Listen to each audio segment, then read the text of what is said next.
예배의 자리에 나오신 여러분들을 사랑하고 축복합니다. 오늘 우리 하나님께서 우리에게 주시는 말씀은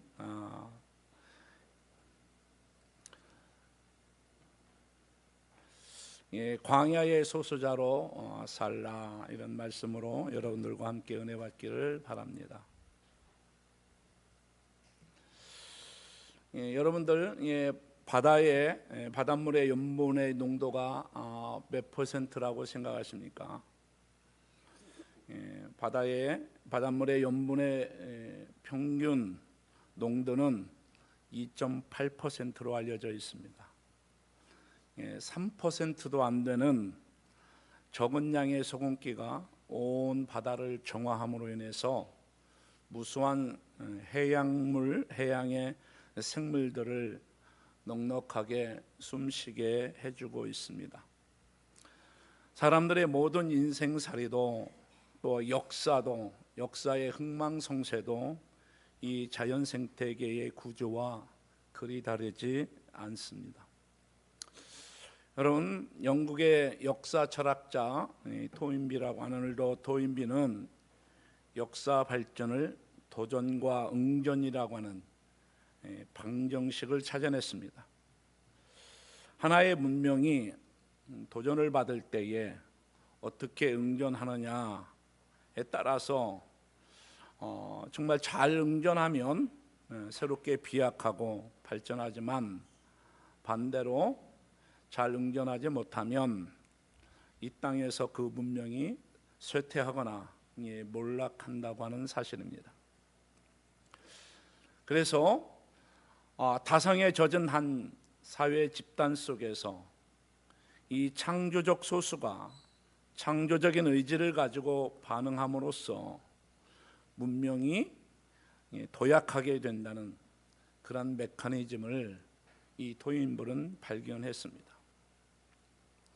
하나의 문명권이 계속해서 존속하고 발전하느냐, 또한 멸망하느냐의 문제는 어떤 집단이든, 그게 사회가 됐든, 그게 나라가 됐든, 그게 문명이 됐든, 그 창조적 소수가 있느냐 없느냐에 따라 달려 있다고 하는 것입니다. 그래서 오늘 여러분들께서 오늘 말씀을 잘 듣게 되면 여러분의 집안에도 내가 어떤 창조적 소수로 존재하느냐, 우리 교회에도 창조적 소수가 있느냐 없느냐에 따라서 우리 공동체가, 또 작게는 여러분들의 집안이 천대를 가는 가문이 될 수 있느냐, 아니면 지리멸렬하게 얼마 있다가 대가 끊어져서 지리멸렬한 집안이 될 것이냐, 가문이 될 것이냐, 그것이 결정된다고 하는 사실입니다.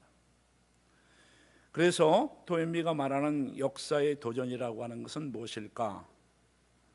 역사의 도전이라고 하는 것은 한 집단의 큰 홍수가, 노아의 홍수와 같은 그 홍수가 몰아치는 것도 도전이고, 말할 수 없는 가뭄이 몰아치는 것도 도전이고, 정말 말할 수 없는 그 혹한과 같은, 또는 지진과 같은 자연환경이 도전일 수도 있습니다.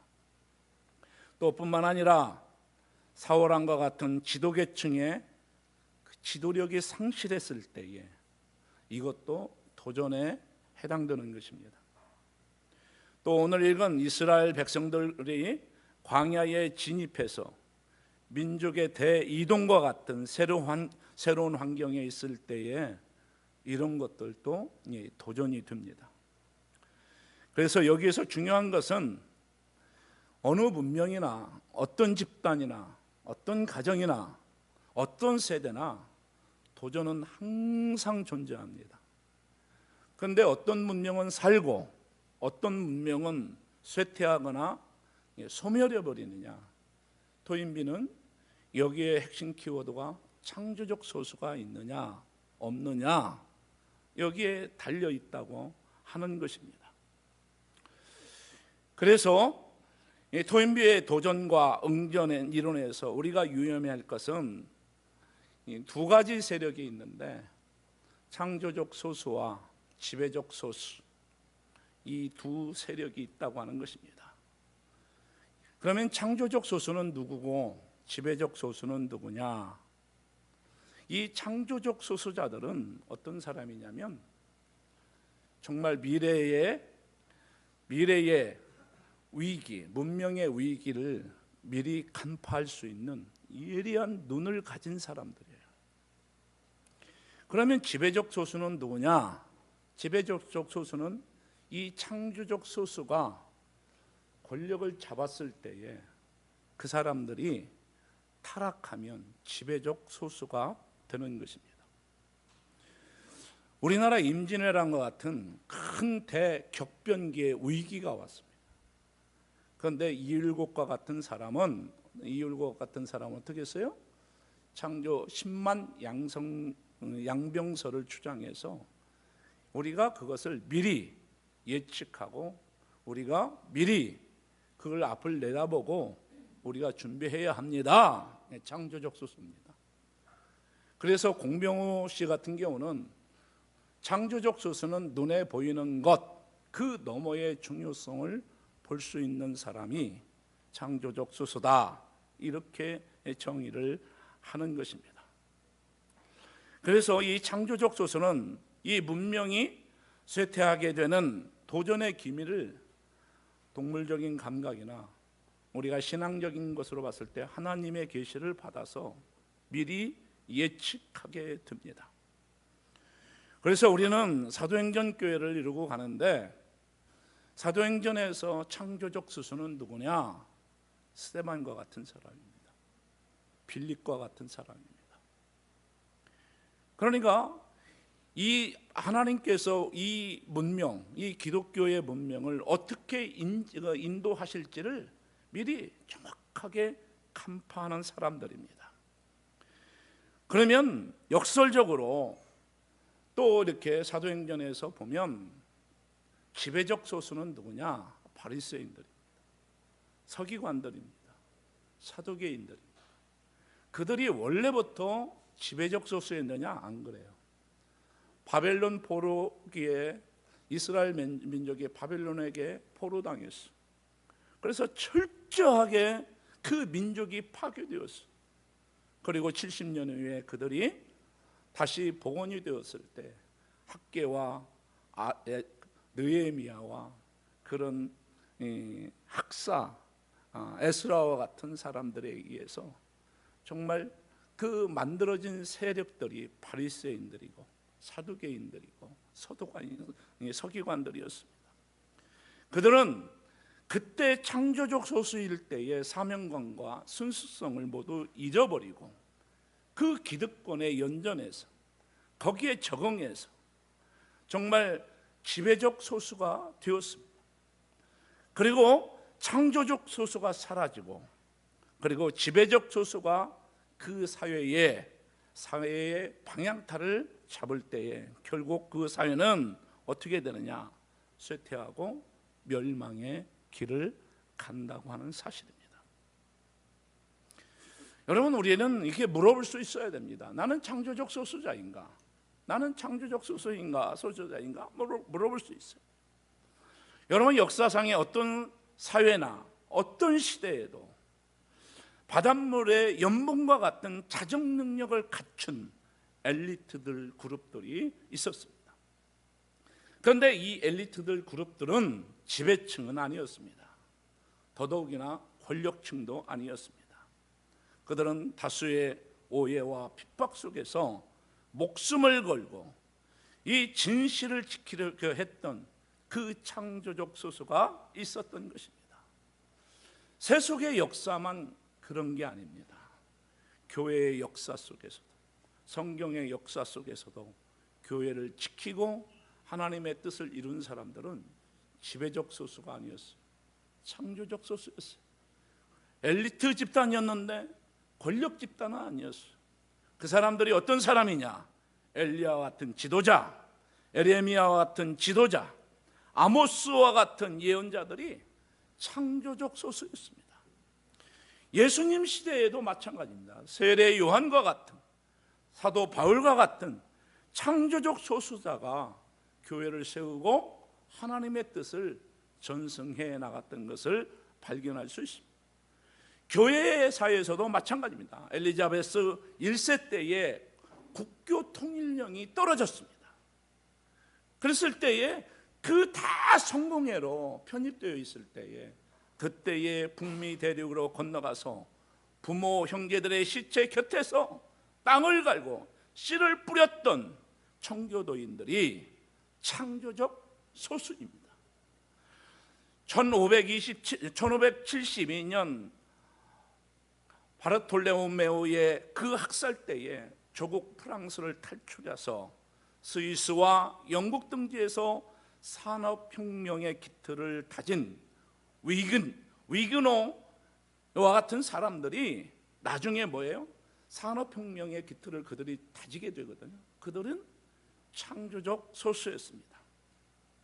우리나라에서도 20세기의 어두운 일제의 그림자 밑에서 일제의 총칼 앞에서 당당히 목을 들이우면서 신사참배를 거부했던 이 땅의 순교자들, 그들 또한 창조적 소수였던 것입니다.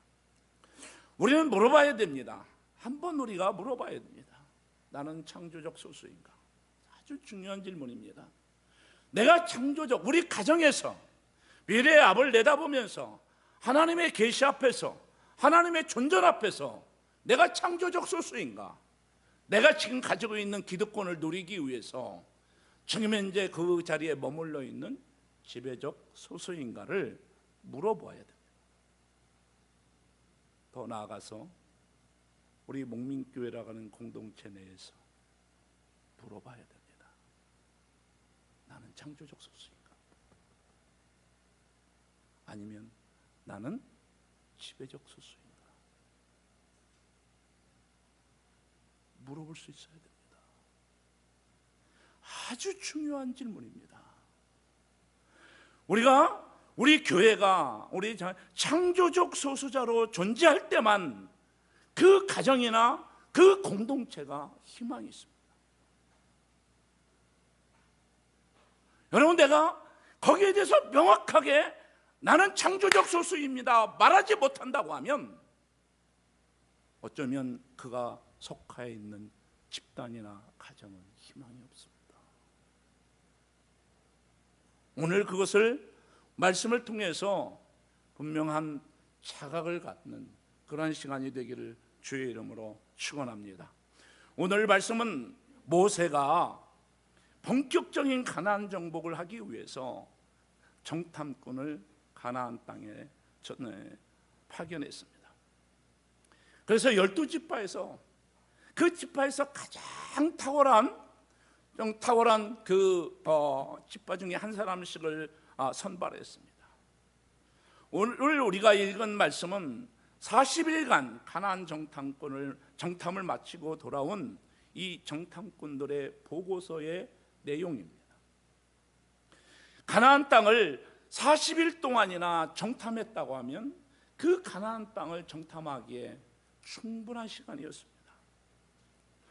정말 가나안 땅을 자세히 살펴볼 수 있었던 정탐꾼들은 이 보고서 내용을 보면 아주 비교적 정확하게 그리고 상세하게 이 가나안 땅의 사정들을 이스라엘 백성들 앞에서 모세와 아론 앞에서 보고하고 있습니다.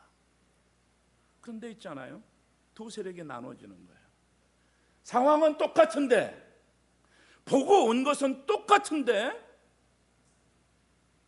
그 보고 온 그 내용, 보고서 내용이 전혀 다르게 나타납니다. 비록 그 땅에 거하는 거민이 강하고 성읍이 견고할지라도 능히 그것을 이기고 가나안 땅을 취할 수 있다고 보고하는 사람이 있는가 하면, 어떤 사람은 그 땅은 정말 성읍이, 그 거민들이 강하고 성읍이 견고하기 때문에 그 땅이야말로 그 거민을 삼키는 땅이라고, 그 땅이야말로 죽음의 땅이라고 보고하는 세력들이 있었습니다. 여러분, 여호수아와 갈렙은 이 땅이야말로 하나님께서 약속하신 젖과 흙꿀이 흐르는 하나님의 선물의 땅입니다. 이렇게 보는 사람이 있었는가 하면 10명의 정탐꾼들은 어떻게 하면 자신들에게 주어진 그 상황으로서는 합리적으로, 이성적으로, 상식적인 보고예요. 어떻게 보면 10명의 정탐꾼들의 이야기가 합리적입니다. 군사력으로 봤을 때 도저히 저 땅은 우리가 넘볼 수 없는 땅입니다. 맞습니다. 맞습니다. 그런데 어떤 시각으로 보느냐에 따라서 그 보고서의 결론이 달라진다는 거예요. 저는 그런 생각을 해봤습니다. 왜 하나님께서 먼저 그 가나안 땅을 정탐하게 하셨을까? 너뿐만 아니라 왜 하나님께서는 정탐하고 그 보고서를 받기를 원하셨을까? 사실상은 지금까지의 이 본문 내용 이전의 내용을 봐야 이 내용이 우리 안에 들어옵니다. 이스라엘 백성들은 정말 애굽 땅을 떠나기 전에 10가지 재앙을 목도했던 사람들입니다. 이스라엘 백성들은 정말 뒤에서 애굽군이 쫓아오고 앞에는 검푸른 홍해가 놓여있은 그 절박한 상황을 경험했던 사람들입니다. 뿐만 아니라 하나님의 능력으로 홍해를 건너고 와서도 2년 동안 지금 가데스 바냐에 오기까지 불기둥과 구름기둥으로 그들을 지켜주셨고 그들의 일용할 양식을 공급해 주셨던 것을 경험한 세대들입니다. 이 10명의 정탐꾼의 신앙적 보고서는 이제는 이스라엘 백성들을 38년 동안 광야에서 방황하다가 결국은 소멸하고 말아버립니다. 다시 말해서 이 가데스의 대반역 사건의 원인을 그 보고서 한 장이 원인을 제공해버린 거예요. 여러분, 우리가 예수 믿는다는 게 뭐죠? 예수를 믿는, 내가 예수님을 구주로 영접하는 순간 제일 먼저 바뀌는 것은 뭐예요? 시선이 바뀌어요. 상황을 보는 안목이 달라져요. 예수를 믿고서도 예전에 보던 그 시선으로 상황을 본다면 그것은 예수 믿는 사람이 아니라고 얘기해도 과언이 아닙니다. 내 주관적으로 보는 시선이 믿음의 시선으로 바뀌어요. 하나님은 믿음의 시선으로 보실 때에, 하나님은 어떤 상을 믿음의 시선으로 보실 때에 그 믿음을 기뻐하십니다. 그래서 믿음으로 눈으로 볼 때에 너의 신분이, 주인의 신분이 바뀌게 되는 거예요. 불신앙의 눈이 믿음의 눈으로 바뀌게 되는 거예요. 그래서 믿음이 없이는 하나님을 기쁘시게 하지 못하나니 하나님께 나아가는 자는 반드시 그가 계신 것과 또한 그가 자기를 찾는 자들에게 상 주시는 이심을 믿어야 할지니라. 여러분, 믿음은요, 현실을 초월하는 믿음에는 힘이 있습니다. 오늘 말씀은 믿음이 없이는 우리가 주어진 현실을 넘어설 수가 없어요. 이 이스라엘 백성들이 믿음이 없이는 그 자기가 주어진 노예의 신분을 넘어설 수가 없어요.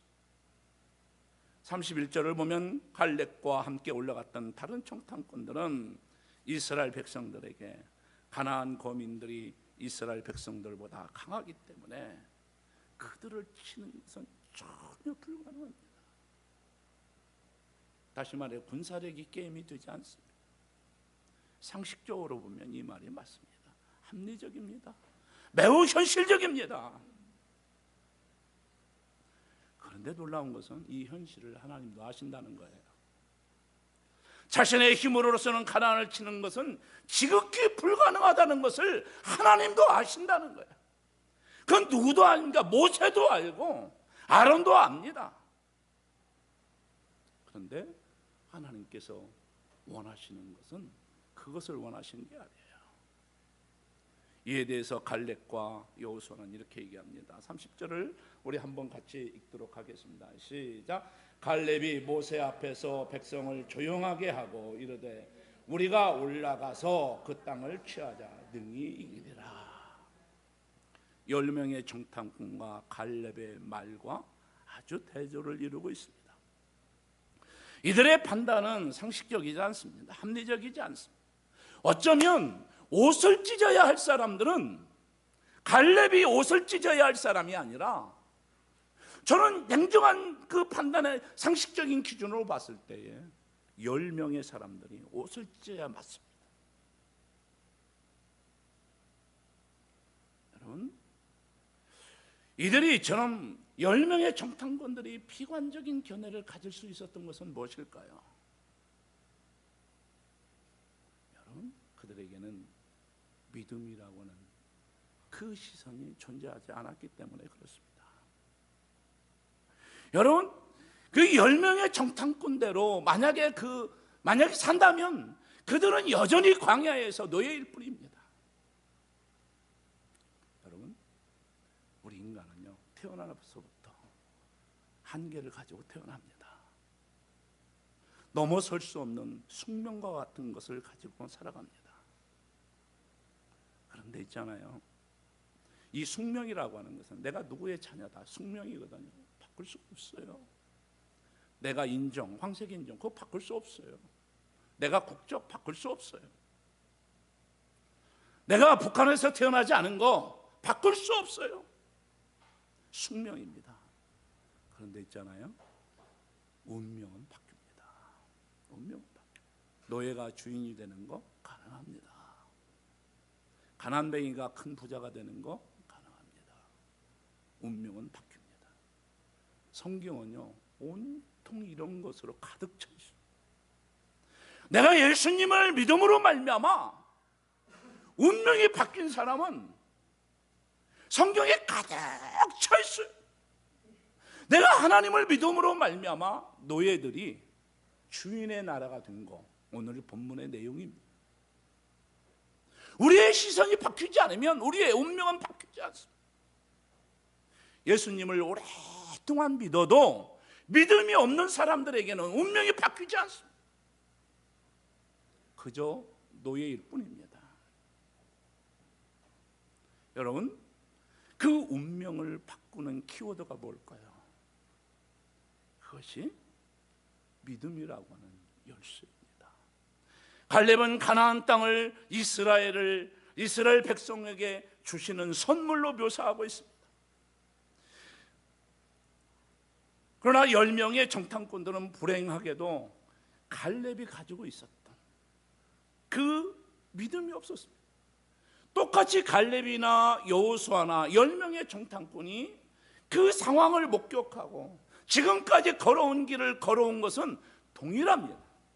10가지의 재앙도 같이 경험을 했고, 홍해를 건너는 것도 같이 경험했고, 2년 동안 하나님과 동행했던 것도 동일하게 경험했습니다.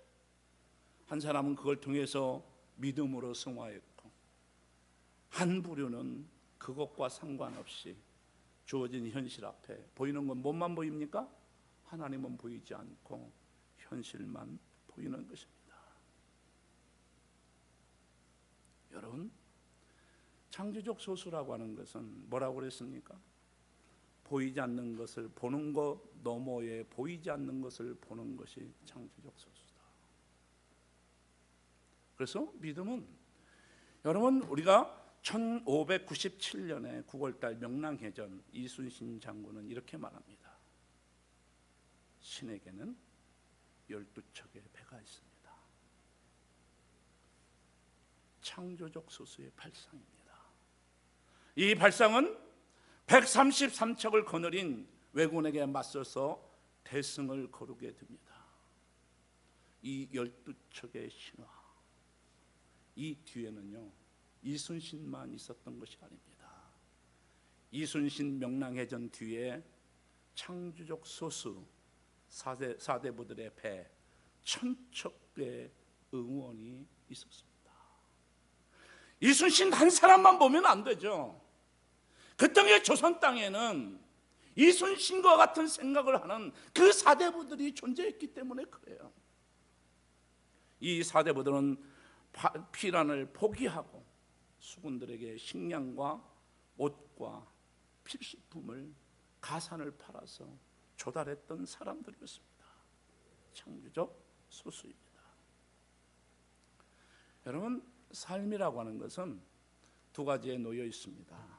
인생은 B와 D 사이에 C가 있다. 선택의 연속입니다. 우리는 지금 현재 지배적 소수에 내가 선택을 할 것인가?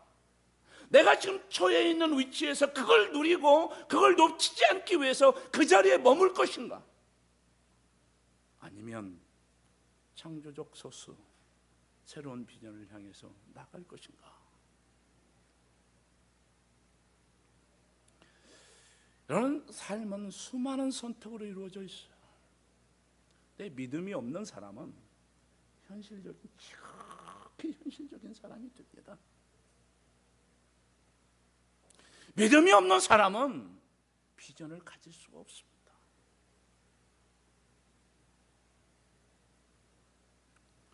여러분, 우리는 늘 선택을 해야 돼요. 이쪽으로 갈 것인가, 저쪽으로 갈 것인가, 이것을 할 것인가, 말할 것인가.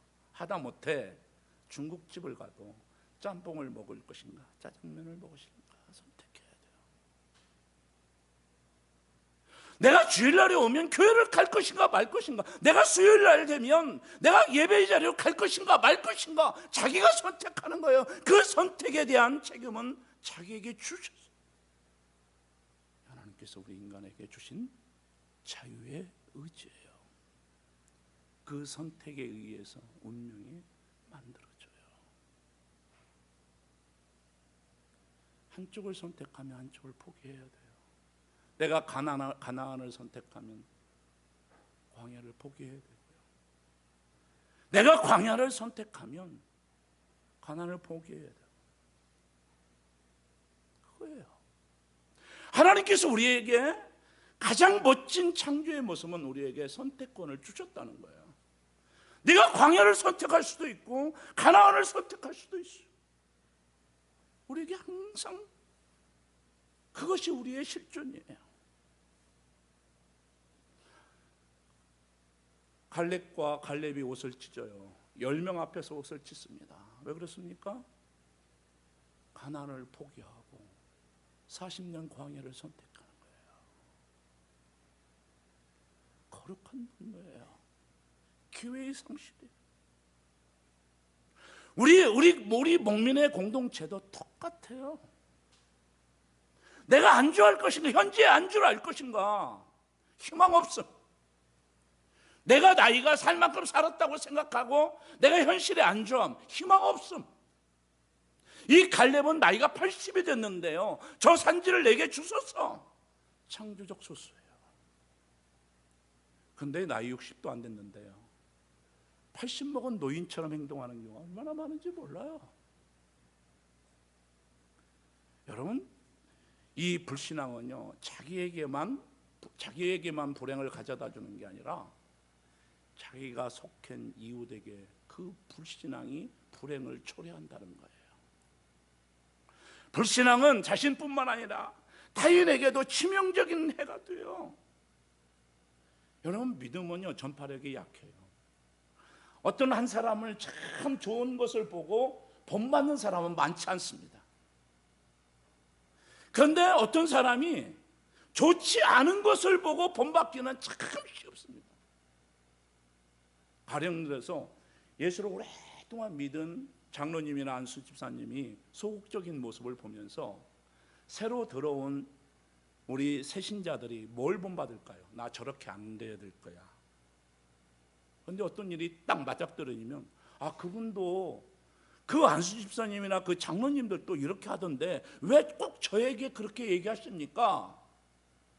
불신앙은 전파력이 강해요.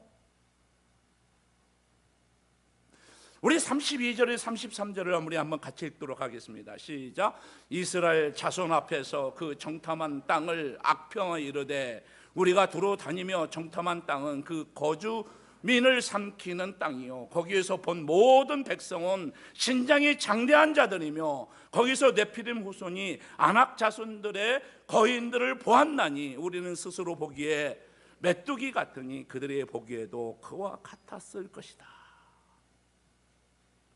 10명의 정탐꾼들은 갈렙의 말을 듣고 있는 힘을 다해서 악평을 합니다. 이뿐만 아니라 그 땅의 악조건을 더 부풀려서 과장해서 얘기합니다. 정말 이런 논리가 어떻게 가능합니까? 그 땅이 너무 비옥하기 때문에 많은 족속이 싸우다가 멸망한 땅입니다. 이런 논리가 나오는 거예요. 갈렙과 여호수아는 뭐냐면 그 땅을 보면서 과연 젖과 꿀이 흐르는 땅입니다. 하나님이 주신 선물입니다. 이렇게 해석하는데 이 10명을 어떻게 했냐면 그 땅은 비옥한 땅이기 때문에 많은 무리들이 싸우다가 멸망할 거민들을 삼키는 땅입니다. 이렇게 해석을 하는 거예요.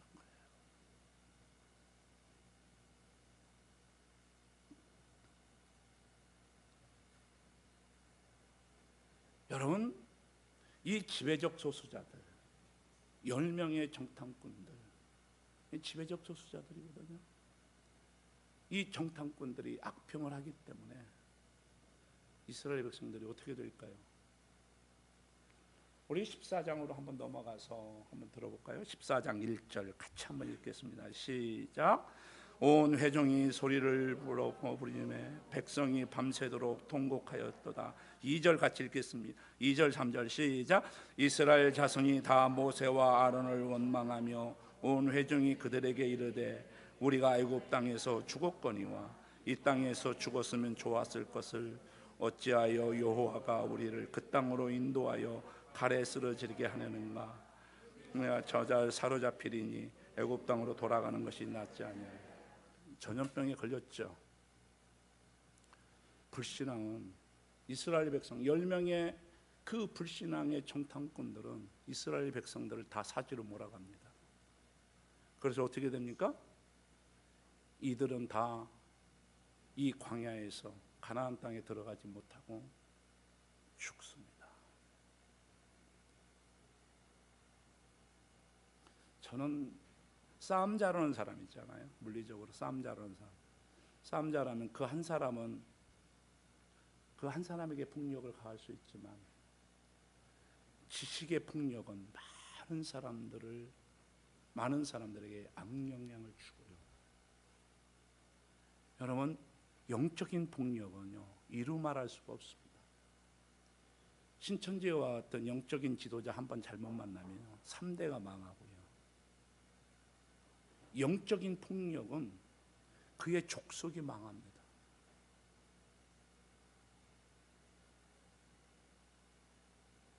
불신앙은요 한 세대에 그치지 않습니다. 한 번 안식일교회의 교인이면 3대 4대 다 안식일교인이 되고요. 한 세대의 여호와의 증인이면 그 아들 손자 며느리까지 다 그 안식일교회 여호와의 증인의 교인이고, 영적인 폭력은요 세대를 초월해서 악영향을 줍니다.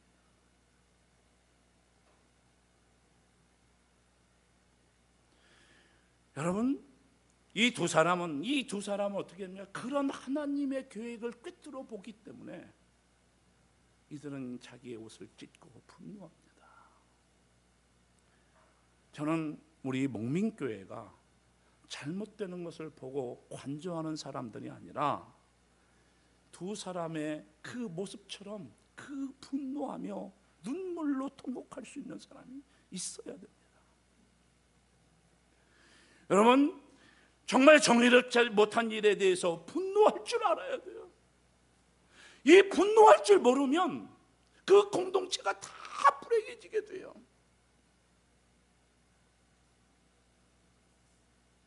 여러분, 우리는 여기에서 닭과 독수리를 볼 수가 있습니다. 여러분, 닭의 눈알을 보면 닭의 눈알은 앞을 향하게 되어 있나요? 옆을 향하게 되어 있나요? 이 닭의 눈알은 옆을 향하게 되어 있습니다. 그러니까 이 닭은 앞을 보는 게 아니라 옆을 봅니다. 모이를 쫓는 것 같지만 모이를 보는 것보다도 주변을 살핍니다. 닭은 한 곳에 집중하지 않고 사방을 보면서 적과 모이를 찾고 있습니다. 그런데 같은 조류인데요, 이 독수리는 어떻게 해요?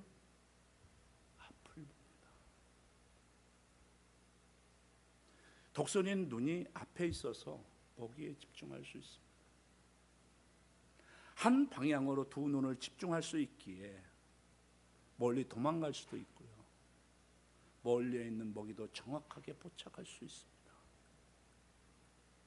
어느 분야에서나 성공한 사람들은 보는 눈이 앞을 향해 있습니다. 빌 게이츠라고 하는 사람은 당시에 관공서나 이런 큰 회사에서 사용하고 있었던 덩치가 큰 컴퓨터를 아주 작게 만들어서 그의 꿈은 이 세상의 모든 책상 위에 이 데스크탑 컴퓨터를 하나씩 올려놓는 것이었습니다. 스티브 잡스는 그 컴퓨터 데스크탑을 손안의 컴퓨터로 옮겨놨어요. 스타벅스의 창시자 하워드 슐츠라고 하는 사람은 커피는 커피숍에서만 먹는 줄 알았는데 들고 다니는 커피 문화를 만들었어요. 멀리 볼 수 있는 사람만이 세상을 움직입니다. 보는 눈이 없는 사람을 뭐라고 얘기합니까? 시각장애인이라고 얘기합니다. 시각장애인은 여러 종류가 있는데 100% 볼 수 없는 사람을 우리가 시각장애인도 있지만 근시안을 갖고 살아가는 사람도 있습니다. 대부분의 사람들은 눈앞의 이익만 봅니다. 대부분의 사람들은 눈앞에 있는 이해관계만 봅니다. 불쌍한 사람들입니다. 그건 지배적 소수라고 얘기합니다.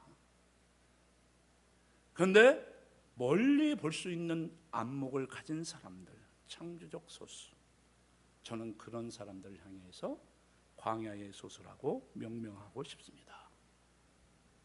시선을 한 곳을 집중해서 바라보는 것이 중요합니다.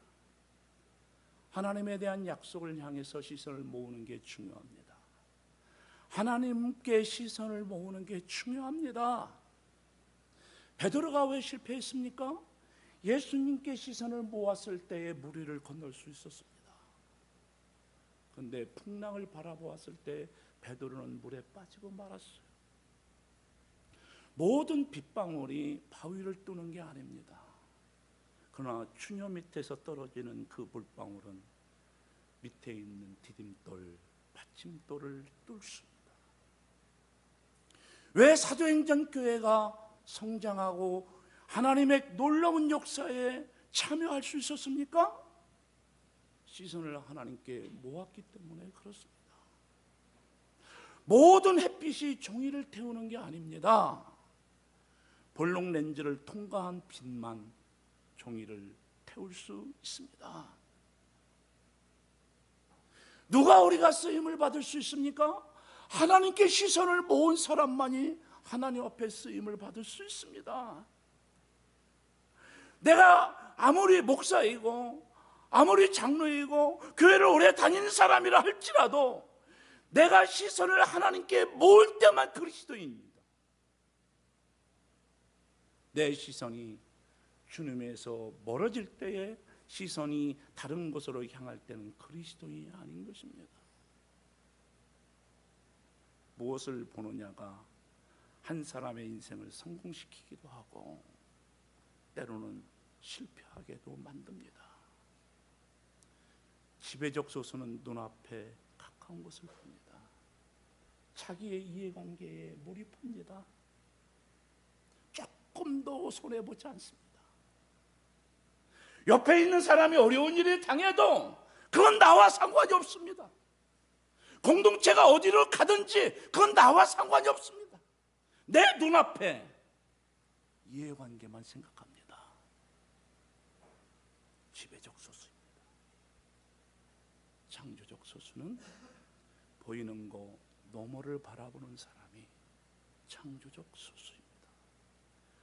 하나님은 그런 사람을 통해서 일하십니다. 그것이 무엇입니까? 렘넌트, 그루터기라고 얘기하는 것입니다. 그루터기라고 얘기하는 것입니다. 하나님은 그 렘넌트를 통해서, 그 남은 자를 통해서 하나님의 역사를 이루어 가시는 것입니다. 우리 목민교회도 똑같습니다. 하나님이 쓰시는 사람이 있습니다. 여러분의 인생에도 똑같습니다. 예수 믿는다고 다 쓰는 게 아니라 그루터기, 그 보이는 거 너머를 볼 줄 아는 사람, 그 사람이 하나님 앞에 쓰임받습니다. 그 가정에 희망이 있습니다. 그 공동체가 희망이 있는 겁니다. 나는 우리 목민교회 공동체가 그런 공동체가 되었으면 좋겠습니다. 우리 목민교회 모든 성도들이 닭처럼, 그 닭처럼 살지 않았으면 좋겠습니다. 독수리처럼 앞을 향해서 볼 수 있었으면 좋겠습니다. 이런 대화가 통했으면 좋겠습니다. 이런 비전을 가진 공동체가 되었으면 참 좋겠습니다. 난 이런 사람들의 모임이 우리 목민교회였으면 좋겠습니다. 그래서 목민이라고 이름을 진 것입니다. 누가 남느냐가 중요한 게 아닙니다. 얼마가 여기에 있느냐가 중요합니다. 중요한 게 아닙니다. 2.8%가 바다를 지킵니다. 3%도 아닙니다. 2.8%가 태양을 지킵니다. 그리고 그 바다의 모든 생태계를 지켜 나가게 하는 것입니다. 왜 한국교회가 위기입니까? 지배적 소수로 전락했습니다. 나는 우리 목민교회 청년 한 사람, 우리 목민교회 장년 그 한 사람이 창조적 소수가 되기를 주의 이름으로 축원합니다. 기도합니다. 하나님.